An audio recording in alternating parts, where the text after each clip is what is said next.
Then Saul put his own armor on David, a helmet on his head and a coat of mail on his body, and a sword on his waist. But Saul was almost a giant, and his armor was far too large for David. But David said, "I am not used to fighting with such weapons as these. Let me fight in my own way."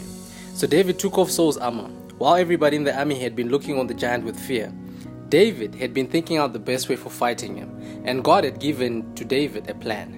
It was to throw the giant off his guard by appearing weak and helpless, and while so far away that the giant could not reach him with sword or spear, to strike him down with a weapon which the giant would not expect and would not be prepared for. David took his shepherd's staff in his hand, as though they were to be his weapon, but out of sight in a bag under his mantle he had 5 smooth stones carefully chosen, and a sling, the weapon that he knew how to use.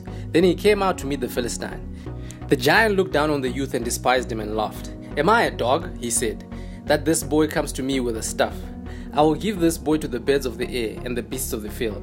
And the Philistines cursed David by the gods of his people, and David answered him, "You come against me with a sword and a spear and a dart, but I come to you in the name of the Lord of hosts, the God of the armies of Israel.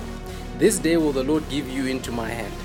I will strike you down and take off your head, and the host of the Philistines shall be dead bodies, to be eaten by the birds and the beasts, so that all may know that there is a God in Israel, and that he can save in other ways besides the sword and the spear." And David ran towards the Philistine, as if to fight him with his shepherd's staff. But when he was just near enough for a good aim, he took out his sling and held a stone aimed at the giant's forehead. David's aim was good. The stone struck the Philistine in his forehead. It stunned him, and he fell to the ground. While the two armies stood wondering and scarcely knowing what had caused the giant to fall so suddenly, David ran forward, drew out his giant sword, and cut off his head.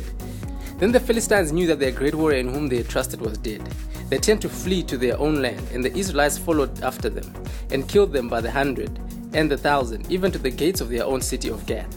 So in that day David won a great victory and stood before all the land, as the one whom had saved his people from their enemies.